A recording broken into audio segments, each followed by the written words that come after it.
ধান ক্ষেত বাদ দিয়ে এবার ধানের চারা রোপণ করা হচ্ছে গ্রামীণ এক রাস্তায়।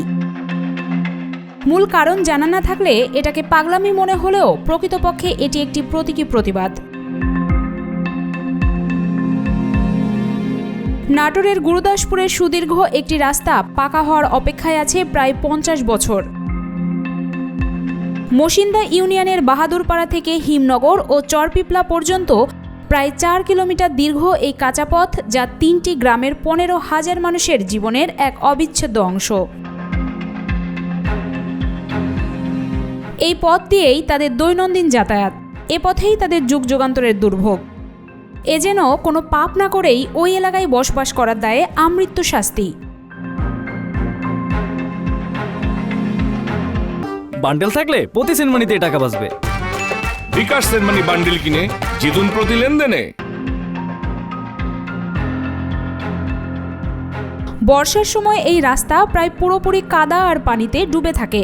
ভোগান্তিতে পড়ে এলাকার সাধারণ মানুষ ও স্কুলগামী শিশুরা। এই কাদা দিয়ে আমি যাই, পড়ে যায়, ভিজে যায় কাপড় চোপড়। আমি সাইকেল নিয়ে স্কুলে যাই। সাইকেল আমি কাদোর জন্য উপার থুয়ে আসি।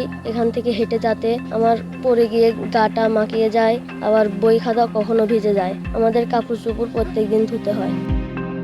আমাদের এই রাস্তার দুর্ভোগের কারণে, নদীর ব্রিজ না থাকার কারণে অনেক সালবাল স্কুলে যেতে পারে না, অশিক্ষিত হয়ে গড়ে উঠতেছে।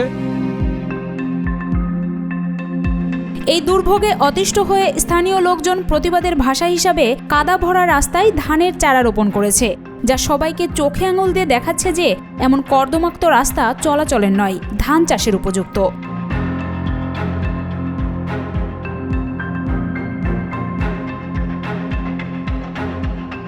এছাড়া এটি চলনবিল অঞ্চলের প্রায় 1,500 বিঘা জমির ফসল তোলার একমাত্র রাস্তা হওয়ার কারণে কৃষকদের জন্য অত্যন্ত জরুরি।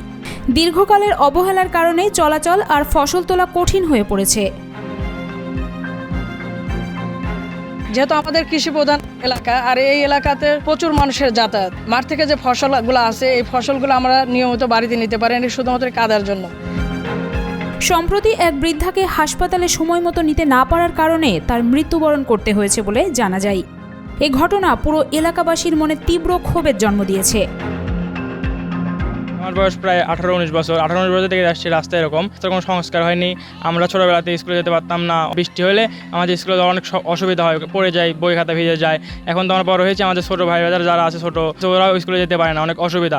এই নদীর ব্রিজ না থাকার কারণে মানুষের দুর্ভোগের সীমা থাকে না, এবং রাস্তাঘাট না থাকার জন্য চলাচল করতে পারে না। প্রায় 8 মাইল এরিয়ার মধ্যে এপার কোনো স্কুল, কলেজ, মাদ্রাসা, কিছু প্রাইমারি স্কুল পর্যন্ত নেই।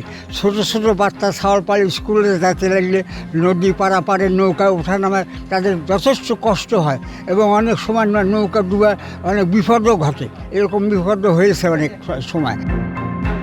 আমার বউ হঠাৎ অসুস্থ হয়ে পড়ে, তো ইমার্জেন্সি মেডিকেল নিতে হবে।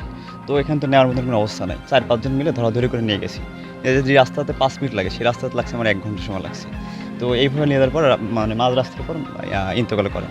স্থানীয় ইউনিয়ন পরিষদের চেয়ারম্যান জানান, গুমানী নদীর ওপর সেতু নির্মাণের প্রস্তাব ইতোমধ্যে অনুমোদিত হয়েছে। সেতুর কাজ শুরু হলে সেই কাঁচা রাস্তাটি পাকা করার উদ্যোগ নেওয়া হবে। আমরা চেষ্টা করেছি এবং আশা করি আলিয়ামাছার ঘাটের যে ব্রিজটা আছে, এই ব্রিজটা যদি হয়, এই ব্রিজটা হয়ে গেলেই আমাদের এই রাস্তার উভয় পাশের যে রাস্তার সমস্যা আছে এটা অবসান ঘটবে বলে আমি বিশ্বাস করি। তবে এবার বাস্তব কাজ দেখতে চাই স্থানীয়রা। তাদের জীবনযাত্রাকে স্বাভাবিক রূপ দিতে প্রয়োজন কার্যকরী পদক্ষেপ।